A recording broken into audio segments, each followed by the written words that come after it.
Thank you for joining our Intro to SBIR, STTR funding webinar. My name is James Forrest. I'm the program coordinator for the Northern California Procurement Technical Assistance Center, which is a bit of a mouthful. So we're known as Norcal PTAC for short. We're very, very thankful to be partnering with the Tech Futures Group for this event. This is a sister program associated with the SBDC, the Small Business Development Center. So we're excited to have SBIR specialist Chuck Eason and the program director Jerry Baragnano here to give the main presentations for the topic today. So thanks, guys. You've got a great little spread of resource organizations in front of you today. So I will kick it off to talk about PTAC and the services that we offer before we hand things over to Chuck and Jerry. So we are a small nonprofit program. One center among a network of programs across the country. We are set up to help small businesses specifically to achieve success in the government marketplace. We're funded mostly by the DLA, that's the Defense Logistics Agency. We also get extra grant funding from state and local sources. Let me bring that slide back. So we're hosted by the Humboldt State University Sponsored Programs Foundation. That's where that red star is. That's where I'm sitting. And last year, Norcal PTAC helped our clients win more than $268 million in government contracts. We're on track to exceed that number this year. So how do we do it? We provide three basic core services. The first is one-on-one counseling. That's really the bread and butter of our services in our program. So procurement specialists can help you individually with just about any government contracting topic you can think of. So if your business is located in one of our service counties here in green that we've put on the map, then you are eligible to apply for services. We can meet with you via phone, video conference, etc., to walk you through the many processes of selling your goods and services to the government.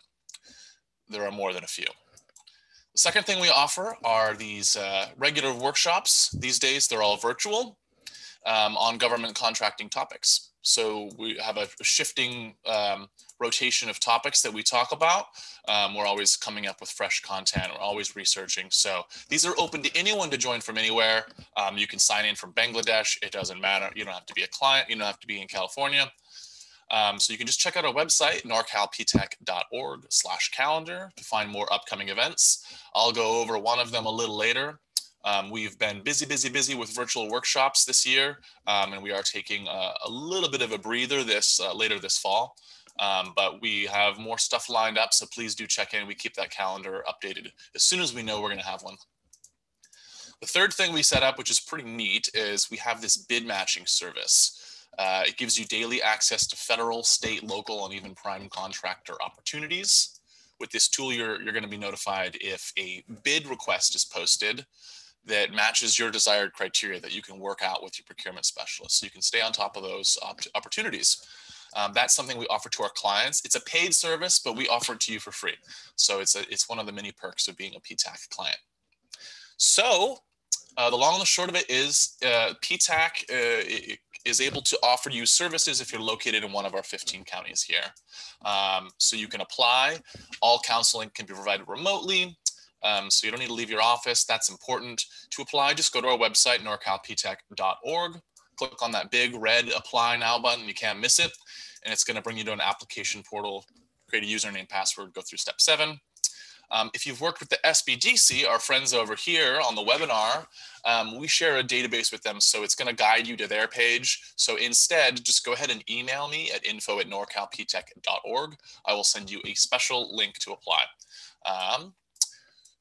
Just another note well, first let me talk a bit about the network. Like I mentioned, we are just one PTAC. There are actually about 94-ish PTACs across the country. So if you're watching this webinar and you're like, I'm almost in that county, but I'm in Kern County or something.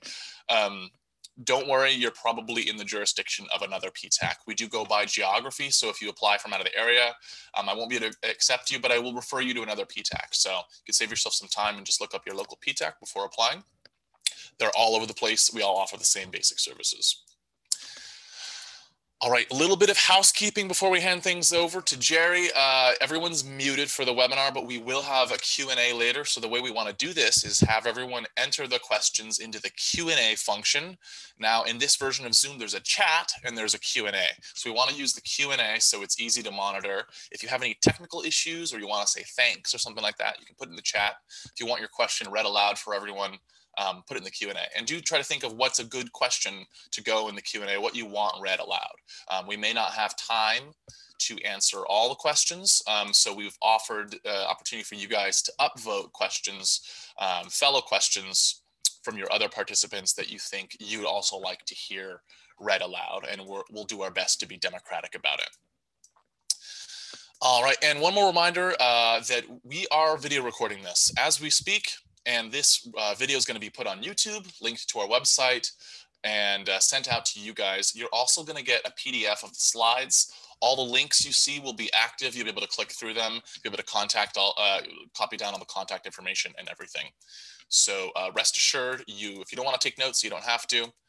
So hopefully that makes sense to everyone. You'll get that later this afternoon. I think we're ready to hand things over to Jerry here. So take it away, Jerry. I'll move to the next slide.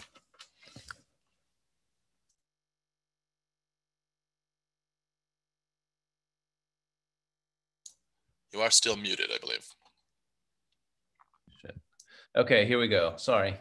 I'm Jerry Bargnano. You can move to the next slide. And I just want to first of all thank James for inviting us to this presentation. James or Chuck, I don't know who's controlling it, but if you can move to the next slide, that would be great. There you go. I was one of the founders of Tech Futures Group.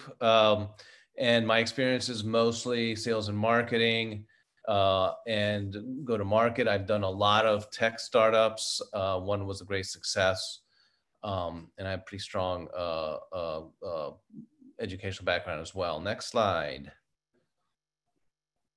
So we're sponsored and funded by the SBA in the state of California, which allows us to offer all our services completely free. We don't take equity. We don't accept cash. So everything we provide to you is free to you.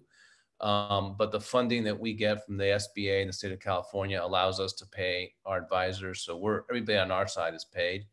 We're a program of the SBDC. Click next. We handle all of the Norcal SBDC area. Click next. And you can see that we roughly deal with about half the state, a little less than half the state geographically. We're supporting 18 SBDC centers in Northern California. It obviously includes the entire PTAC area as well, and beyond this particular PTAC. Next. But go back. But next. But our focus is tech clients only. So if you're a restaurant or your Main Street business, we're not going to be the right place for you. The SBDC will be the right place for you. So tech must be the core of your business for you to be able to be accepted by us. Next. We're funded, as I said, by the SBA, and they are looking for 3 performance indicators. Next. The first one is the one we focus on, which is capital infusion. In our world, it's mostly equity and grants. We have done some debt, but that's not really the primary focus for TFG. We're focusing exclusively on, not exclusively, but mostly on equity and grants.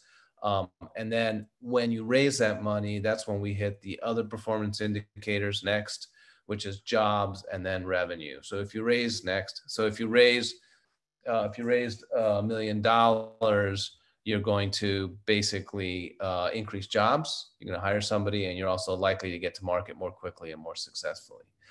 Next. So what we deal with in terms of the company that will accept is very, very early stage, idea only, all the way to an established company that's been around for 10 years or whatever, so long as they're still small and tech. Our sweet spot next is basically not a single person, but a founding team, beta product or better, and then a proven business model, some idea of the product market fit. Those are the people who benefit the most from our services. As I said, we focus a lot on funding next. So we will, again, help with all stages of funding from founders to friends and family, very early stage, do a lot on SBIR, STTR, which is what Chuck does. And then we also do angel and seed, and we've done some series A. Our sweet spot next, again, is sort of in the middle part where it's really SBIR, angel, seed, is where we really benefit our clients the most. Next. So we work with all sorts of technologies. This is just a sample of them.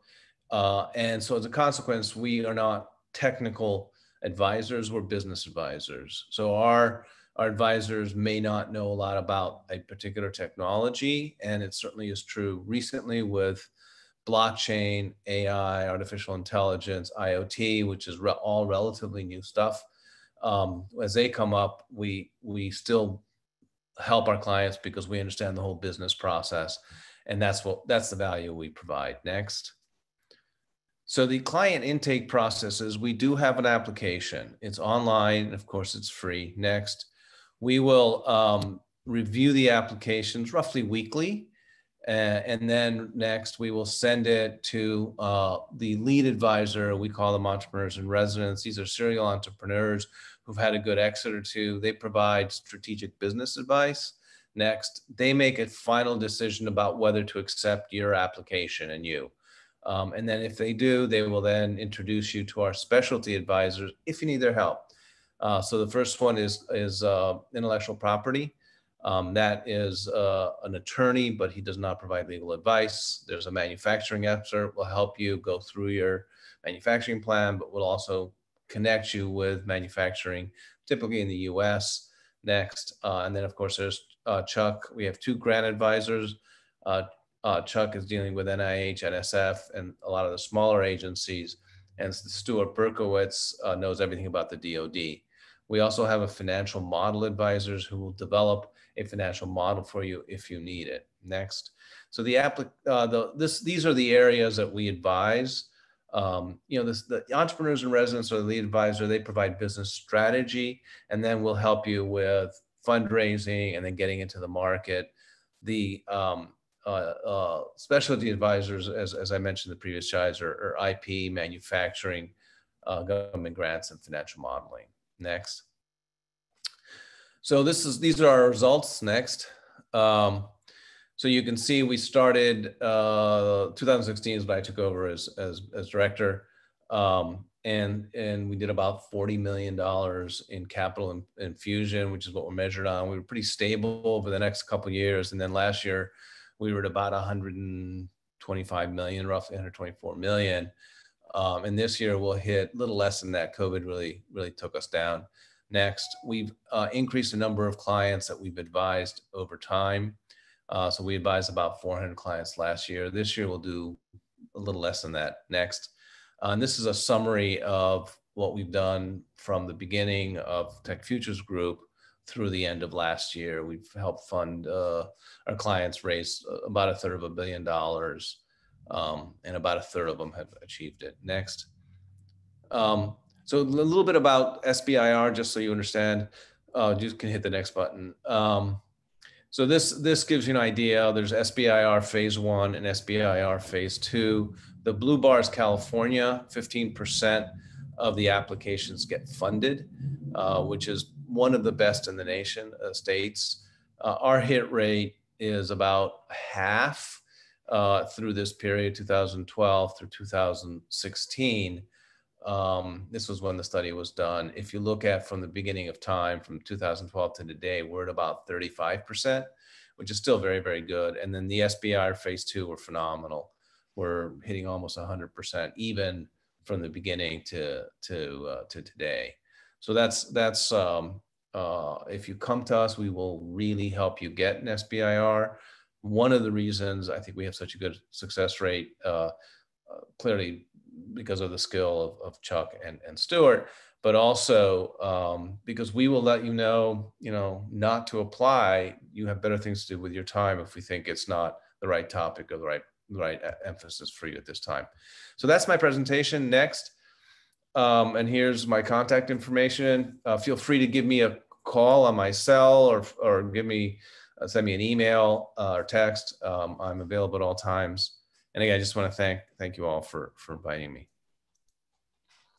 Thanks so much, Jerry. That was really informative, helpful for me to learn more about what TFG does as well.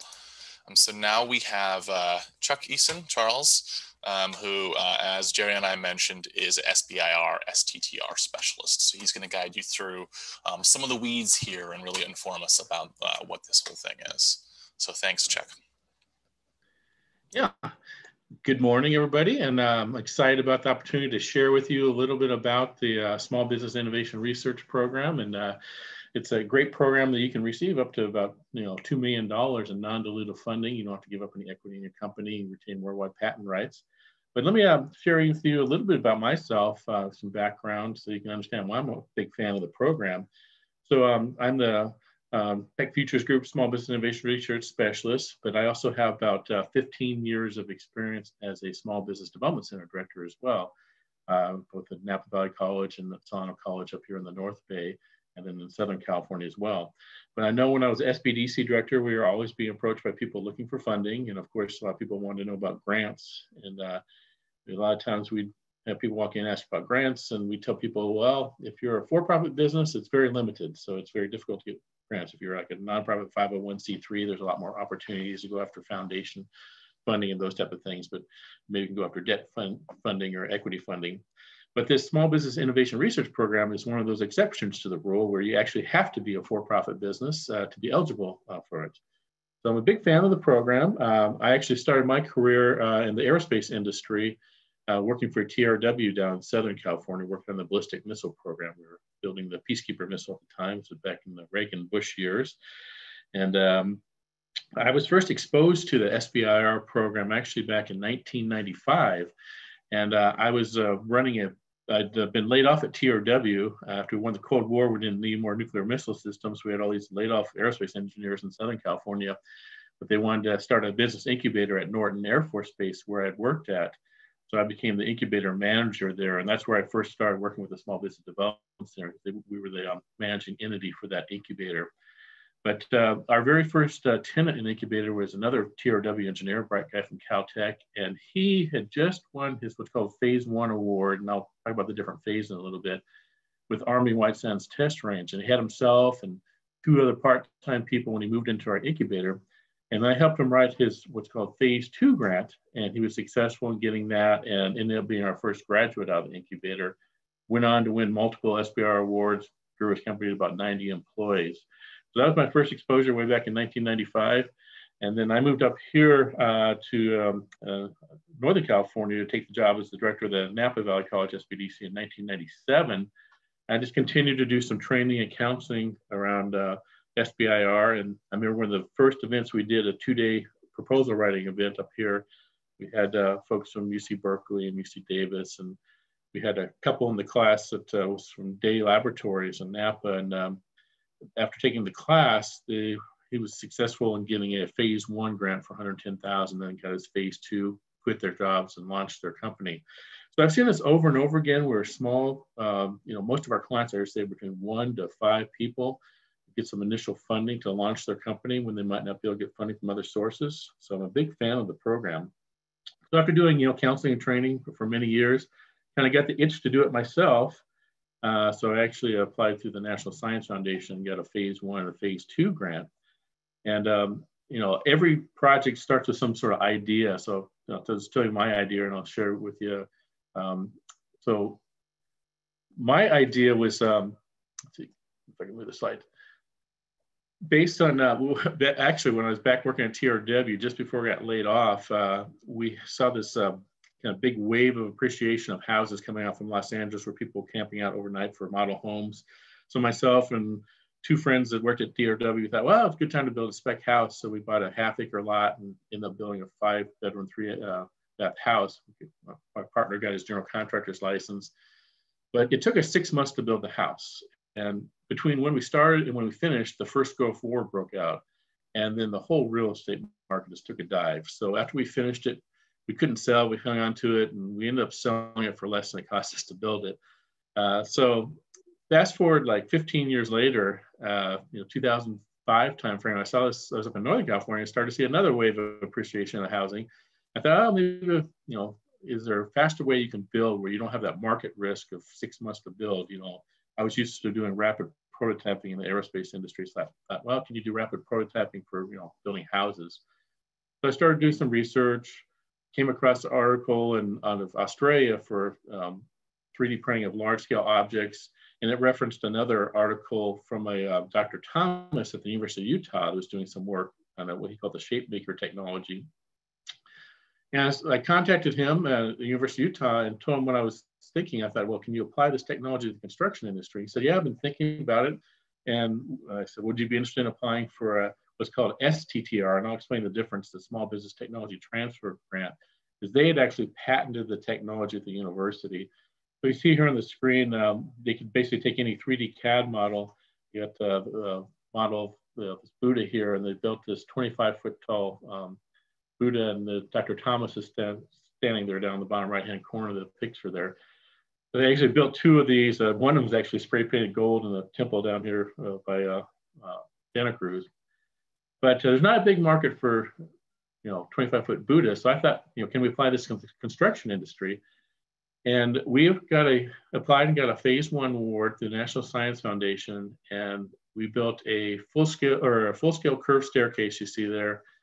And then we also built a 1/12 scale model of my house here in Green Valley. And then in phase 2, we built a full scale structure. So we were basically doing 3D printing of houses. So you kind of think of these, we call them tech blocks, giant Lego blocks. So we used a 4-axis water jet, so we could build an igloo if you wanted to. But we built a curved staircase, floating staircase in phase 2, and then a full scale structure out in Utah. So that was my experience. Of course, my timing is always bad. We got the phase 1 in 2005, phase 2 was 2007, and then we were getting ready to go to commercialization, which we call phase 3. If you remember what happened in 2007, 2008, the whole real estate market took a dive again, and everything went into foreclosure. So I always seem to hit those major recessions at the wrong time. So that's a little bit about me. I've been doing counseling and training for the last 20, 25 years. So the purpose of the SBIR program is to basically tap into small businesses to, they can be more innovative, I think, than large businesses. So the program started back in the mid-'80s. Congress requires agencies to set aside 3.2% of their extramural R&D budget now. So there's 11 agencies that participate. And the idea is the small businesses can help, either the government solve some of the problems they have or to commercialize new technologies. A lot of you are probably familiar with this Valley of Death slide here too. So the other kind of purpose is how do you get across this chasm? On the left-hand side, you might have some federally funded research ideas, and that could be even more basic research. And then how do you get those ideas across into commercial products? And the SBIR program can make you maybe help you get halfway across the chasm. You still have to figure out some other resources to get all the way across. But that's another purpose of the program as well, is to help kind of move you from the left side here where it might be difficult to get funding or you can't get equity funding from other sources. And the SBIR program can help fund some of the high-risk R&D efforts. So that's one of the purposes of it, is to fund high-risk R&D efforts. So it's not to fund straightforward engineering work or app development, those type of things. It's really to fund that high-risk R&D effort. The other thing that's unique about it is even though the government is providing you funding for doing this R&D effort, you still retain worldwide patent rights to whatever you're developing. So the government still retains a limited, access to your technology if they need it for some use, and they can also say they have what they call march-in rights. If you fail to commercialize the technology and they need it in a national emergency or something, they could potentially force you to license it to someone but I've never seen that happen. They don't sell your technology. They just retain that ability to use that technology if there's some national emergency. They also protect the data as well. It was like 4 years after your last award, but this actually just recently changed. Now they're providing protection up to 20 years, so it's more similar to a patent. where they can't release the information about your project. So when you're applying for SBIR, it's still confidential information that the government can't release that data on your project. And this is a slide from the DoD too, just showing the process. If you do decide to, say patent something, you first would have to disclose that to the government, and then you have to elect within 2 years, whether you want to pursue that and then apply for the patent. So as I mentioned, there's 11 federal agencies that participate in the program.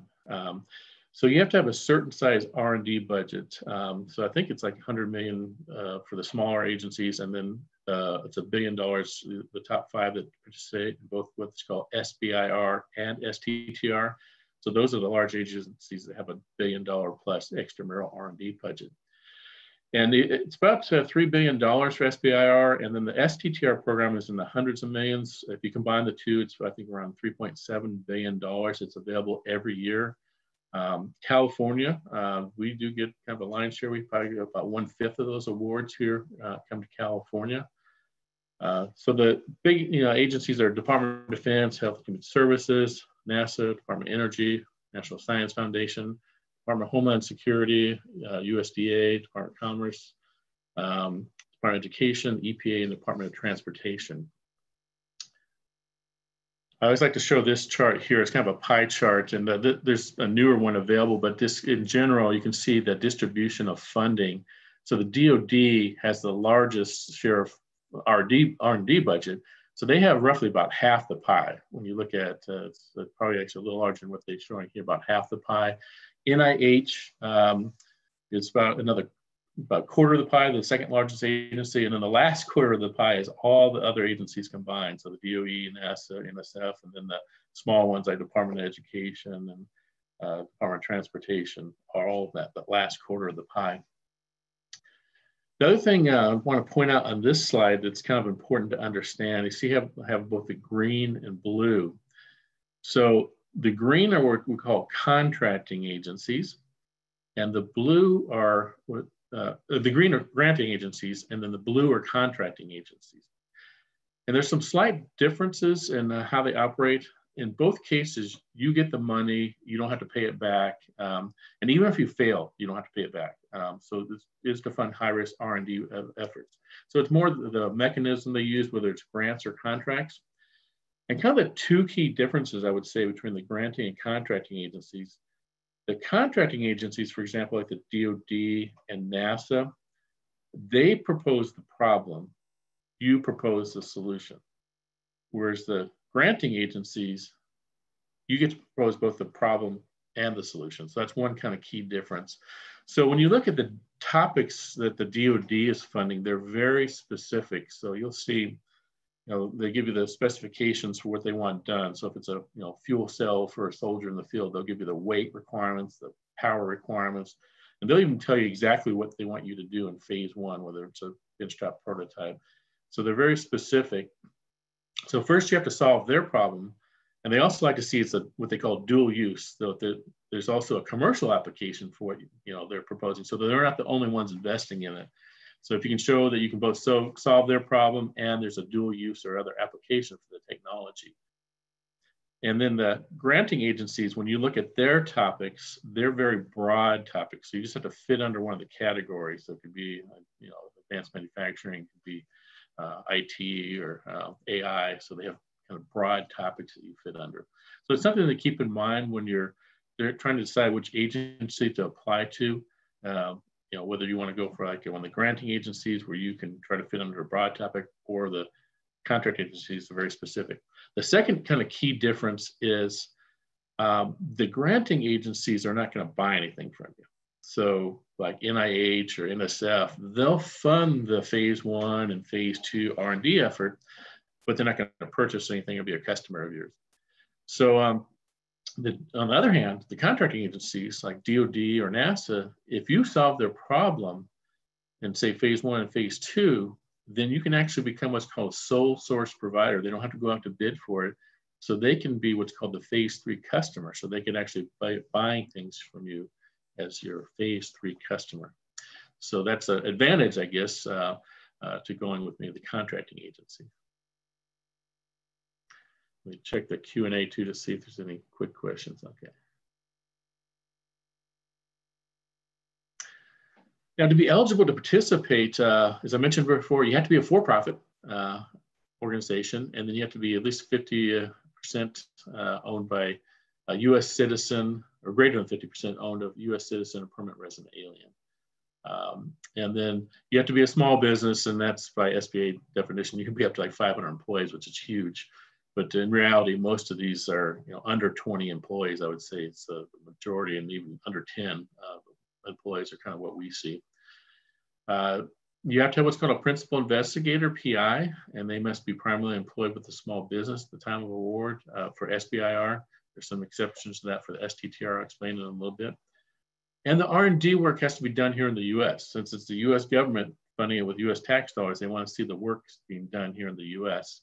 There's some exceptions to that rule. If you can show that the work can only be done somewhere else in the U.S., then you have to get permission from the agency to do the R&D work outside of the U.S. And I've had a couple of clients that have done that, but in general, they want the work done here in the U.S. And that makes sense since it's U.S. taxpayer dollars that are paying for this. I like to show this chart, just kind of a distribution. As I mentioned, most of them are under 20 employees. Small firms, I'd say most of ours are 1 to 5 employees, kind of that range that people are applying for it. When I applied for my NSF phase 1, phase 2, it was just me. So I was just one person. I was actually working full-time as the director of the Small Business Development Center.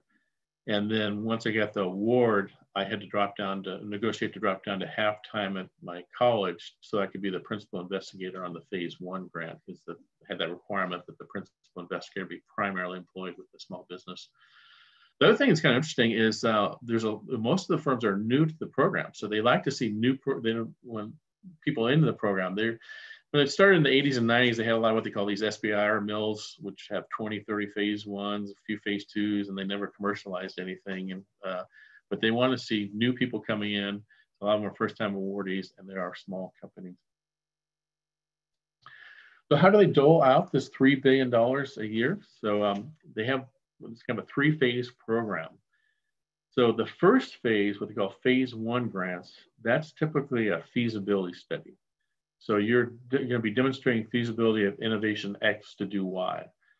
And those are typically up to 256,000 is the kind of the max range. And it's usually between a 6 to 12-month effort. And each agency has different dollar amounts, like NSF is 256,000. NIH just bumped theirs up from 252 to $256,580 for the phase 1 effort. So phase 1, you're going to be demonstrating feasibility. And that might be a benchtop prototype, or it could be as simple as a report, or it could be a simulation even, something to demonstrate that whatever the idea you have is feasible. And once you've demonstrated feasibility, then you're eligible to apply for what they call phase 2 funding, and that's where the real money is at. So depending on the agency, it's up to, NIH just raised theirs to $1.71 million. NSF is $1 million. So each agency, again, has different budgets, and that's going to be usually a 2-year effort. So if you did, it's the continuing R&D you did in phase 1. So if you did like a benchtop prototype in phase 1, then maybe you would do what we call a field prototype in phase 2, where you're actually testing it out in the field. So that's where the real money is at, is in phase 2. You have enough money to pay several full-time people over a 2-year period. And then phase 3 is what they call commercialization. And there's no direct money from the agencies for phase 3, so there's no money associated with that. You have to go out and find partners or investors or customers, so other non-SBIR funds. But as I mentioned earlier, you could have a phase 3 customer with the agency, like the Department of Defense or NASA. If you do solve their problem, they can actually be your customer in phase 3. So that's the 3 phases of the program. The program was reauthorized a few years ago. It's good through 2023, I think it is. And when they reauthorized it too, they made a few changes. They allowed now for venture capital ownership because that was a problem in the past, particularly with NIH. whether it caused a problem with them not being a small business, that the venture capital firm would be considered a large company. They also have added a lot of things around fraud and abuse with the reauthorization. They're trying to get the award process down a little shorter. I can talk about, that's probably one of the biggest negative parts of the program. I'm a big fan of the program. You can get, $2 million in non-dilutive funding, you retain worldwide patent rights, but the downside of the program is it is a government entity program. So when you apply for SBIR, if you're applying to the granting agencies, they take up to 180 days, like 6 months, to review your proposals. They use an external review panel and then an internal review. So it can take like 5 to 6 months to find out whether you're awarded. The contracting agencies by law are required to give you an answer within 90 days. So they're a little bit faster, but usually like DOD or contracting, they'll have internal review panels. So, people working on that weapon system or whatever it might be. Another change for SBIR with reauthorization is you can actually switch between the SBIR and STTR between phase 1 and phase 2. I haven't seen that happen yet with any of our clients, but that's something you can do. And you can actually switch agencies now between phase 1 and phase 2. So you could start, maybe do a phase 1 at National Science Foundation and then go do your phase 2 at the DoD. So that's another thing. And that's something I have not seen yet, but that's something that is allowed. And they also allow what they call direct to phase 2. That's a big question I get a lot of times. People say, well, do you have to go through phase 1 first to get to phase 2? In general, you do, but there's 3 agencies that have in the past have allowed the phase 2. NIH, DoD, DOE have allowed you to do a direct to phase 2, but you do have to show that you've already done the equivalent of the phase 1 research to demonstrate feasibility and have some good preliminary data, but that's something that is allowed as well. Talk about, odds of being funded. It's not too bad. For phase 1, it varies, but across agencies, between 1 in 8 to 1 in 12. I think National Science Foundation said they're around 1 in 8 now, trying to get closer to 1 in 6. But many are, first-time proposers too. And then once you have a phase 1 award, then about 1 out of 2 to 1 out of 3 of phase 2s receive funding. Of course, it's much more competitive. I mean, very competitive in phase 1, but even more competitive in phase 2 because you're competing against people who have phase 1 awards in that phase 2 process. So depending on the topic, it could be maybe the agency funds 3 phase 1s and they down select to 1 phase 2, or maybe they fund 9 phase 1s and down select to 2 or 3 phase 2 awards, depending on what kind of funding they have for the topic. And then phase 3, we don't have a lot of good data on that, but I've seen things that, we've had only like 1 out of 20 succeed to commercializing technology, which is not too good. That's only 5%. So that's where the program kind of falls down, but that's where Tech Futures Group hopefully can help out too, where we can help, go to the market and get additional funding, whether it's some equity funding later on to, make it to phase 3. So that's right now still a big challenge with the program. So share with you a little bit of the differences between SBIR, Small Business Innovation Research, and STTR, which stands for Small Business Technology Transfer. So under SBIR, you as the small business can do 100% of the work if you wanted to, but you're allowed to outsource up to 1/3 in phase 1 and up to 50% in phase 2. And then the principal investigator also has to be primarily employed with the small business. So you can do 100%, or if you wanted to, you can subcontract out up to 1/3 in phase 1 to like a research institution like UC Berkeley or UC Davis or Federal Lab or whoever, or another company.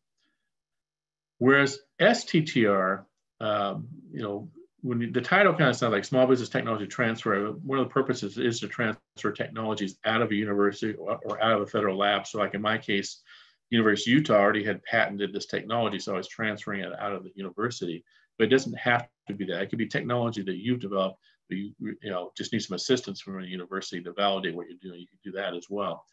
But under STTR, you as a small business have to do a minimum 40% of the work by budget. And then you're required or mandated to subcontract with a research institution for at least 30%. And so that could be a federal lab, it could be a research institution, university. And then the final 30% you could either keep or subcontract out. So you can potentially subcontract out up to 60% under STTR. But the main difference is you do have to partner with a research institution. You have to put together what they call a cooperative research agreement with them. And there can be challenges with that too, and particularly on IP issues and other things.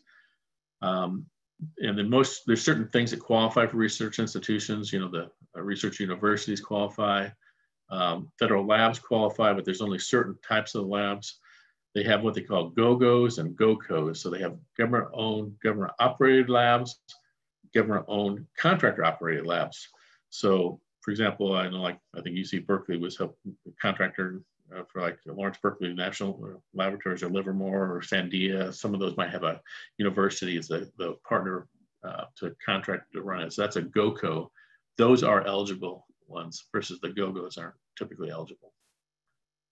Another key difference that under STTR, you can have the principal investigator could potentially stay at the research institution. So if you worked with a UC or another research university, they could potentially stay employed at the university. It depends on the agency though. Like National Science Foundation doesn't allow it for both phase 1, phase 2, SBIR, STTR. They both have to be primarily employed with the small business. Whereas NIH, with the SBIR, you do have to have the PI primarily employed at the company, but STTR, you could stay at the research institution. So one of the first steps in the process is to research topics. So each agency does a solicitation between 1 to 4 times a year. So the small ones like Department of Education is once a year, like January, EPA once a year, USDA, they have limited times, but the big ones like NIH does it 3 times a year. They have what they call omnibus solicitations due January 5th, April 5th, September 5th. And DOD has it 3 times a year. NSF just went from 2 to 4 times a year now. And you can do a search at SBIR.gov. That's the official website that the SBA maintains. And here's a picture of the search page where you can do a keyword search of all 11 agencies. On the left, you can see you can search both open and closed topics. Open are the ones that are currently on the street. So when they release a solicitation, you have maybe 2 months or so to put the proposal together and submit it. So you might get, say, 10 hits if you did open. But if you search for closed, you can see what did they fund last year or the year before. You might get 100 hits. So it's always a good idea to search both open and closed. What did they fund last year? So if you're not in current open solicitation, you can anticipate it might come up in the next round. Topics don't change too much from one round to the next. So that's the first step, find a topic. Second step is to contact the topic author, or what they call program director, or DOT calls it a TPOC, topic point of contact, and just run by them what you're proposing to do and see if it's a fit for what they're looking to fund. And you want to focus on questions related to your project, not so much things around IP or contracts with these program directors. So for example, the way the NSF wants you to do it, they used to ask you to send a 2-page executive summary, just email it to the program director. But last year they implemented a new process that they have a pitch where you actually have to submit a 2 to 3 page pitch. So it's an online form you submit to the program director, and it's got 4 boxes. One, you have 500 words to talk about the technology innovation, 500 words about the technical objectives, challenges, and 250 words about the market opportunity, 250 words about the company and team. And then for NSF, you actually have to be invited to submit a full proposal. So the first step is really to contact the program director and submit that pitch. And that's something we can help you out with. So if you need some help with that. And if say you're invited to submit a pitch, so if like from NSF, they give you up to a year to submit, then you can submit a full proposal. What goes into it? It's 15 pages of writing. So you have a 15-page project description. You have a 1-page project summary, which gets published. You don't want to put anything proprietary in there. You see the project description, they give you the outline. It's the market opportunity, the innovation, company and team, and then what's your R&D plan. And then you also have bios or resumes, a 1-page budget, a budget justification. Then you can include things like letters of support. They allow you up to 3 letters of support from potential customers, investors, or industry experts. Here's what the phase 2 outline looks like. Similar, it's 15-page technical proposal, and then you have a separate 15-page commercialization proposal. So commercialization becomes more important in phase 2. Even in phase 1, it's fairly important with NSF. Whereas here's the NIH phase 1, they only have 7 pages of writing. You have 1-page specific aims, which are your research objectives, and then they give you 6 pages for the research strategy. So they don't give you anywhere really to talk about commercialization. You only have a few paragraphs maybe you can put under significance, and then you talk about your innovation and then your approach. And then of course you have all your resumes and layers of support and budget as well. And then here's NIH phase 2. You have a 12-page for phase 2 research strategy, and then you do a 12-page commercialization plan in phase 2. So once you get to phase 2, NIH starts looking more at that commercialization plan. So in a commercialization plan, that's something Tech Futures Group can help out with. Not only myself, but we have all what we call entrepreneurs in residence who are very skilled and knowledgeable on how to do some of these things. So you're going to cover these 4 areas. Talk about the market opportunity, who's your target market, what's the market segments. Talk about the company and team, who's the principal investigator, what you're going to have any consultants, any partners on the project. And then you talk about the technology and who the competition is. They want to make sure you know what you need to make it clear that you know what the current state of the art is in your proposal. And then financing too, how are you going to get to market? What financing are you going to need? And then you have a revenue model too. Once you get to phase 2, they usually want to see a 5-year pro forma. And that's something Sherry mentioned earlier. We do have a financial modeling specialist who can help you put together like a 5-year projection or pro forma. There's some commercialization assistance programs. NIH has a few. They partner with I-Corps. If you guys are familiar, also with NSF has the NSF I-Corps program, where basically that's based on the lean business model canvas model, where you make some assumptions about your business, and then you go out and test it, talk to a bunch of customers, go out and talk to 30, 40, 50 customers. So they'll actually fund that process. NSF allows you to budget up to $20,000. They have what they call Beat the Odds Boot Camp as part of your phase 1 grant. You can have it as a direct expense. DoD also has a commercialization readiness program. So a lot of agencies, they'll actually contract with some entities that can help out with commercialization. And then you also have to put together a cost proposal. So you are doing government contracting. So you have to break things into direct costs, to material labors and travel, and then what we call indirect costs. So a lot of small businesses aren't familiar with indirect. You might have we call a negotiated indirect rate. So we can help you figure all that out. And then you also allow a 7% fee or profit.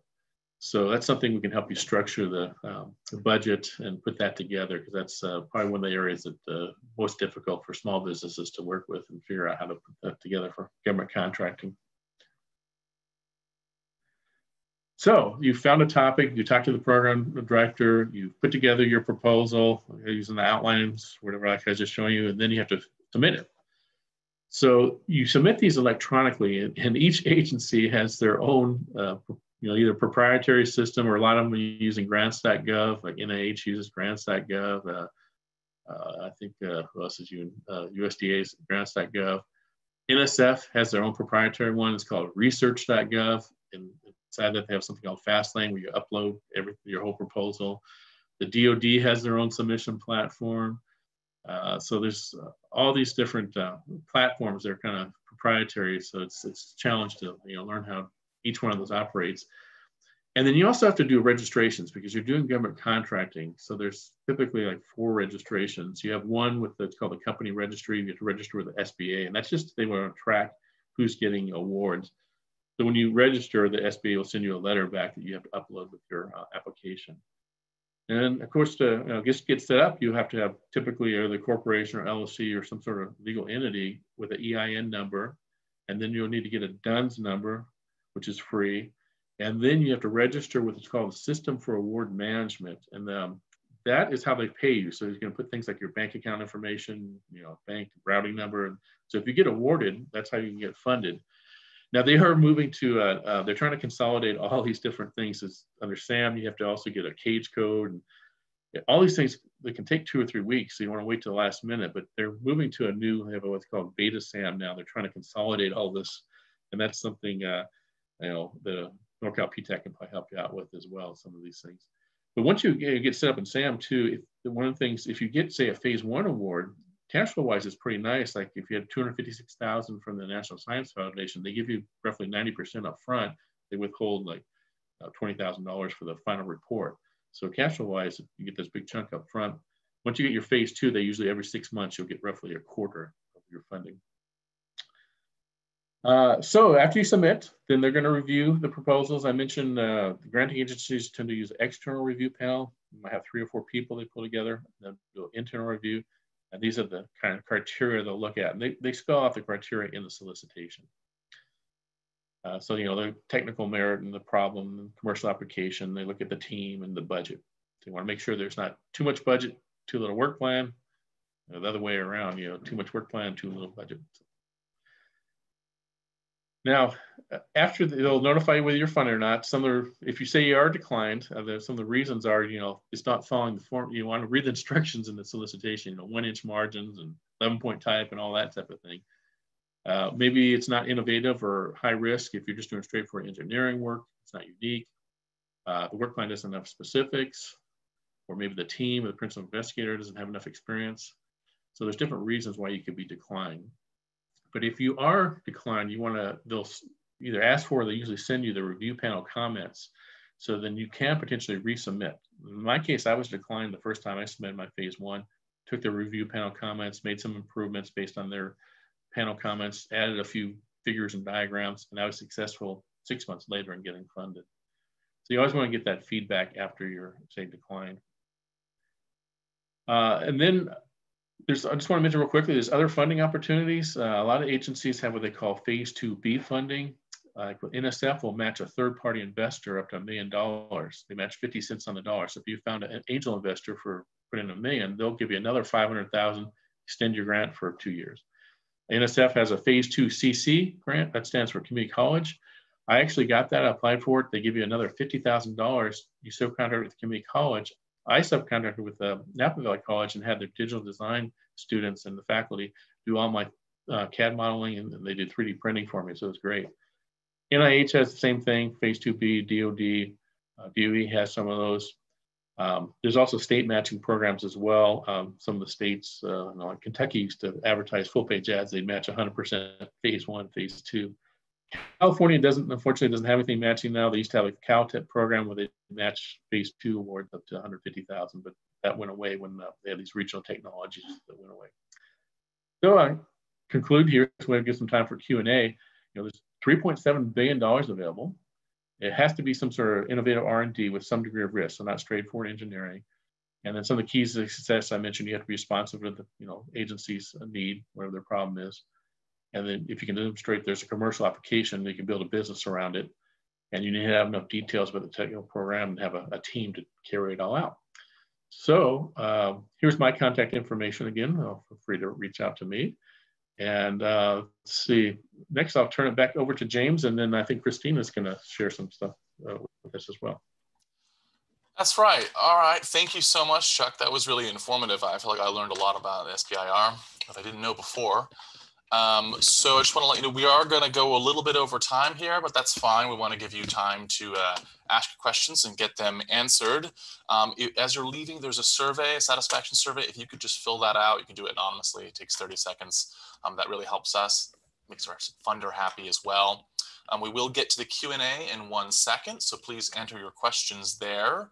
But I do want to hand things over to Christina Jones real quick, who has some information about PTAC services and versus TFG services for SBIR.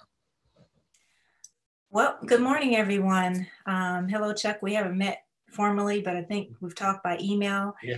And I just kind of want to go over what PTAC can offer and what we're tasked to do under SBIR, STTR grants with our funder. One of our funders, the Department of the Defense Logistics Agency, DLA. So we're tasked to also assist you with walking you through those phase 1, phase 2 opportunities. But of course, when you get to a certain stage in the process, it's always great if you are able to work with Tech Futures Group, because this is what they do all day. This is their expertise. But we can walk you through, particularly a lot of phase 1 opportunities come through us. I've worked with many companies over the past few years as far as determining whether or not they have a good product that fits with one of the topics that are out there. Also guiding them on some of the things that that Charles mentioned in the beginning stages as far as reaching out to the topic advisors and what to expect, and also filling out those pitch documents. So, and reviewing them to make sure that you're actually meeting what they're asking for in the documentation. Also, as Chuck mentioned, making sure that it's something that's has a degree of risk. So, and I kind of learned that the hard way a little while back as far as, you know, a company that did not have enough risk presented in their pitch. So, but we were able to restructure that, and they were given an offer. So for a phase 1. So we can, again, help you, I would say, more at the beginning stages. There are some companies that are really well advanced, and I will refer them over to Tech Futures Group. Or also, I usually talk with Edgar. And Edgar he's the associate director over at TFG. And he helps me determine sometimes if it's a good fit to send them over to you, if you would be accepted as a client, or if we should need to work a little bit more on our side, on the PTAC side.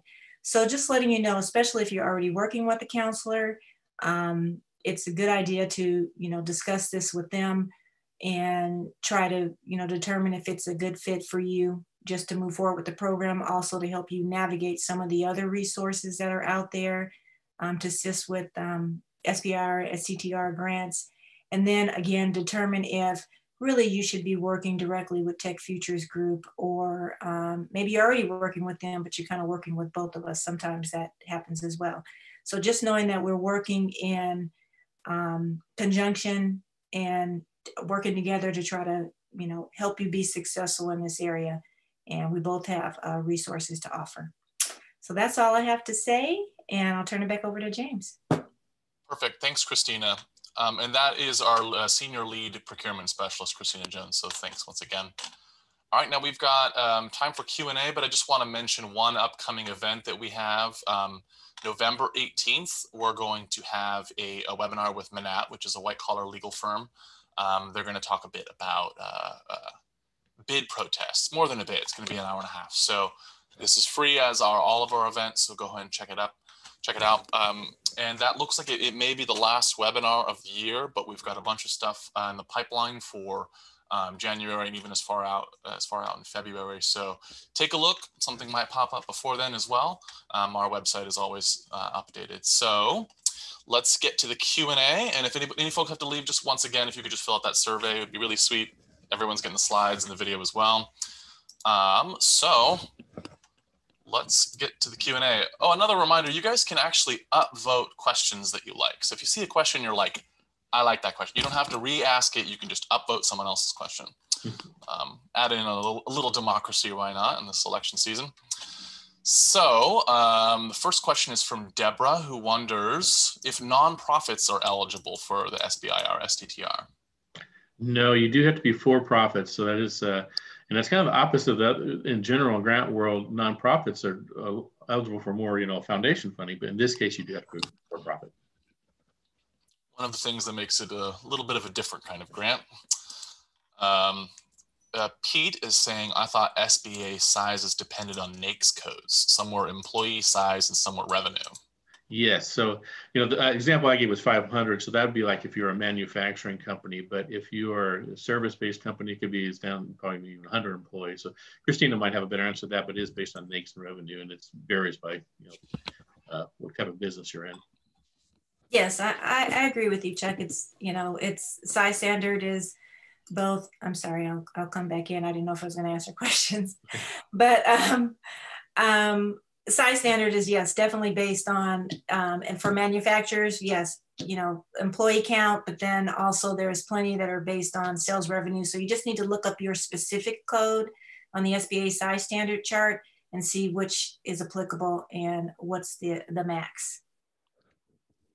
And like I mentioned, we've never run into that problem because I think all of our clients are, you know, under 10 employees. I think for the Tech Futures Group, I don't think I've had any of them been over 20 or so. Yeah, I've had a few, but yeah, a lot of our clients are small business, very, very small micro type businesses as well. Cynthia's asking, could you please repeat how long the SBIR reauthorization is for? Did you say through 2023? Yeah, I believe it's 2023. I don't have it in front of me, but I'm pretty sure it's 2023. It's reauthorized. So we got a couple more years yet. Got it. Hugh is saying he's in the transportation industry. Are there grants for that industry? Yeah, and back to the last question, I'll also add, I mentioned they have to allocate 3.2% of their R&D budget for SBIR, and then it's 0.4% for STTR. So budgets could go up and down. So depending on, we have election coming up too, and how much, DoD R&D is out there, that number could go up and down. But yeah, for this question, for transportation grants, yes, Department of Transportation is one of the 11 agencies that does participate. But then like National Science Foundation funds transportation topics. DoD would probably have some too, because DoD is figuring out how can they transport troops and materials and using drones or unmanned aerial vehicles. I always suggest search all 11 agencies. It's like DoD, you never know what they're going to fund. They even fund breast cancer research. So you don't want to fund just research for NIH to be medical, but you search the DoD because they have their hospital. I'm up here by Travis Air Force Base, and they have David Grant Hospital, and they have the VA system. So good idea to search all the agencies for any topic. Perfect. We're getting some thanks here. People are feeling appreciative towards Chuck specifically. Someone's asking about the slide, specific slide, and just a reminder, you're going to get the slides. We won't go revisit them now, but do check your email inbox later. Take a look at the PTAC website. We will have all of those posted at under resources past webinars. Have that up this afternoon. Someone's asking about grants for nonprofits. That's quite a broad question. But. Yeah, one thing I will say is, I mentioned how SBIR is 3.2% of the budget. Then that's part only 3.2% of the universe out there for grants. So there's other 97% that is out there. So like NSF and NIH, they fund, a lot of those grants go to universities. They could go to nonprofits. They could go to large companies. But of course, you're competing against large companies and nonprofits. If you stay within the SBIR, you're only competing against small businesses. But the other 90%, 7%, they could be eligible for nonprofits. It's a whole grant landscape for, yeah. All right. What are the experience requirements of the PI? So yeah, that's a great question. Degree, a law degree, business degree, something like that? No, that's a great question. There's no requirement that you have to have a PhD or master's degree, even bachelor's degree.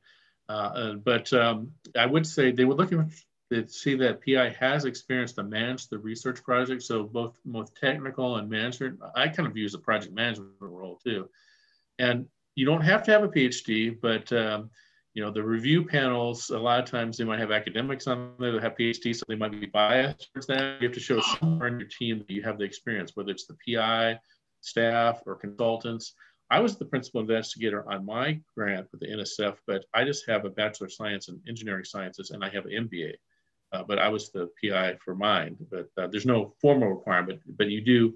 I would say there's a bias towards, people reviewing them. They want to see themselves sometimes. So you have to show somewhere on your team that you have the technical expertise. So in my case, it was a STTR grant. So I had what they call a co-PI at the University of Utah, Dr. Thomas. He was the technical expert, but he really brought in that expertise. So just somewhere on the team. Perfect. Anybody else have any questions? We're getting some more thanks. So right now we don't have questions. If I don't see another one, then maybe we won't go too far over time. We're just 5 minutes over time. So thanks once again, everybody. This was really helpful. Of course, thanks to Chuck and Jerry for joining and providing this excellent content. We appreciate partnering with you guys, bolstering our sister programs here. Christina, thanks for jumping in and offering a little more on top. And of course, to all the participants that joined and dedicated part of your morning, you're why we do it. So thanks for joining as well. And look out for that email this afternoon. It's going to have the video as well as a link to all the slides. And if you could just fill out that satisfaction survey, if you'd like to let us know what you thought, it means a lot to us. And check out our calendar. We're going to have more events, so we look forward to seeing you there. Thanks, everyone. Thanks, Sam. Bye. Thanks, James. Bye. Bye.